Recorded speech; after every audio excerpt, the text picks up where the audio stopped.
Hello everyone, welcome back to my channel.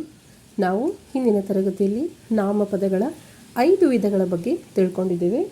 ಈಗ ಅದನ್ನು ಮುಂದುವರಿಸೋಣ. ನಾಮಪದದಲ್ಲಿ 6ನೇ ವಿಧ ಪ್ರಕಾರವಾಚಕ. ಈಗ ಪ್ರಕಾರವಾಚಕ ಎಂದರೇನಂತ ನೋಡೋಣ. ಯಾವ ರೀತಿಯದ್ದು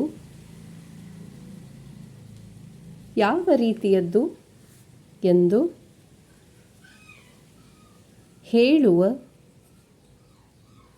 ಹೇಳುವ ಪದವನ್ನು ಪ್ರಕಾರವಾಚಕ ಎನ್ನುವರು. ಉದಾಹರಣೆಗೆ ಅಂತಹ ಹಾಗೂ ಇಂತಹ. ಈಗ ದಿಗ್ವಾಚಕ.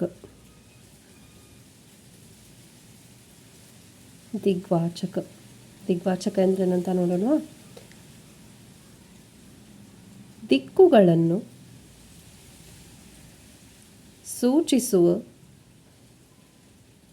ಸೂಚಿಸುವ ಪದಗಳನ್ನು ದಿಗ್ವಾಚಕ ಎನ್ನುವರು. ಉದಾಹರಣೆಗೆ ಪೂರ್ವ, ಪಶ್ಚಿಮ, ಉತ್ತರ, ದಕ್ಷಿಣ, ಮೇಲೆ, ಕೆಳಗೆ. ಈ ರೀತಿಯಾಗಿ ದಿಕ್ಕುಗಳನ್ನು ಸೂಚಿಸುವ ಪದವನ್ನು ದಿಗ್ವಾಚಕ ಎಂದು ಕರೆಯುತ್ತಾರೆ. ಈಗ ಭಾವನಾಮ.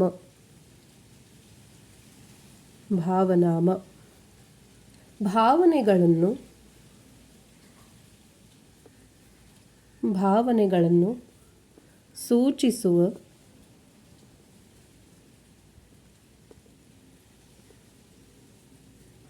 ಸೂಚಿಸುವ ಪದಗಳನ್ನು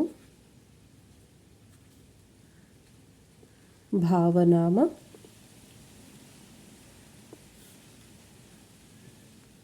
ಎನ್ನುವರು. ಉದಾಹರಣೆಗಳು ನೋಡೋಣ. ಉದಾಹರಣೆಗೆ ಓಡುವುದರ ಭಾವ ಓಟ, ನೋಡುವುದರ ಭಾವ ನೋಟ. ನೋಡಿದ್ರಲ್ಲ, ಭಾವನೆಗಳನ್ನು ಸೂಚಿಸುವ ಪದಗಳನ್ನು ಭಾವನಾಮ ಎನ್ನುವರು. ಉದಾಹರಣೆಗೆ ಓಡುವುದರ ಭಾವ ಓಟ, ನೋಡುವುದರ ಭಾವ ನೋಟ. ಈಗ ಕೊನೆಯದಾಗಿ ಸರ್ವನಾಮ. ಸರ್ವನಾಮ ಎಂದರೆ ನಾಮಪದಗಳ ಬದಲಿಗೆ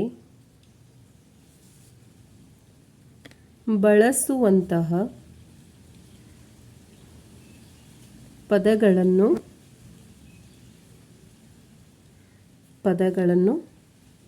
ಸರ್ವನಾಮ ಎನ್ನುವರು. ಈಗ ಉದಾಹರಣೆ ನೋಡೋಣ. ಅವನು, ಅವಳು, ಅವುಗಳು. ಈ ರೀತಿ ನಾಮಪದಲಿಗೆ ನಾವು ಯಾವುದೆಲ್ಲ ಶಬ್ದವನ್ನು ಬಳಸ್ತೀವೋ ಅವುಗಳು ಸರ್ವನಾಮ ಆಗಿರುತ್ತವೆ.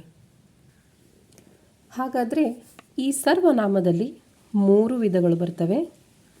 ಸರ್ವನಾಮದಲ್ಲಿ ಒಟ್ಟು 3 ವಿಧಗಳು. ಅವುಗಳನ್ನು ನೋಡೋಣ.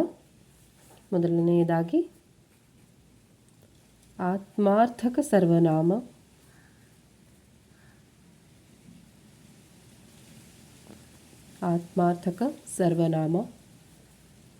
ಪ್ರಶ್ನಾರ್ಥಕ ಸರ್ವನಾಮ,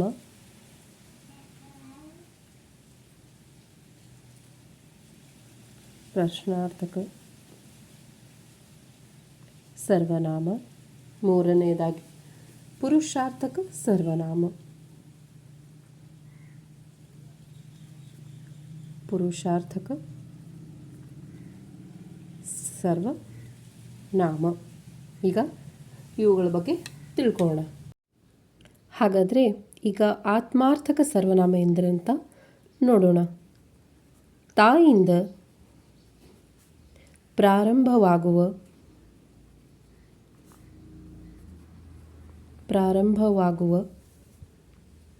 ಪದಗಳನ್ನು ಆತ್ಮಾರ್ಥಕ ಸರ್ವನಾಮ ಎನ್ನುವರು.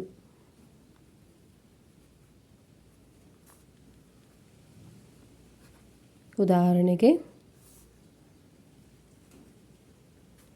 ತಾನು, ತಾವು ಇವುಗಳು ಆತ್ಮಾರ್ಥಕ ಸರ್ವನಾಮದ ಉದಾಹರಣೆಗಳಾಗಿರುತ್ತವೆ.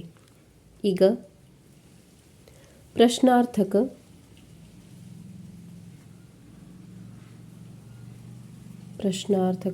ಸರ್ವನಾಮ.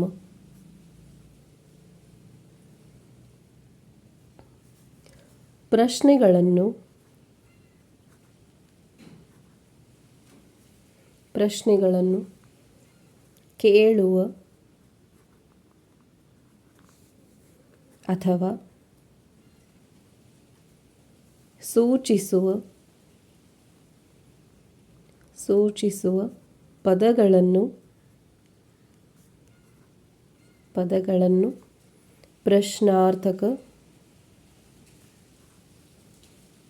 ಪ್ರಶ್ನಾರ್ಥಕ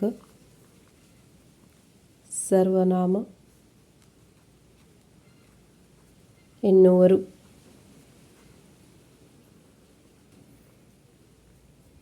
ಉದಾಹರಣೆಗೆ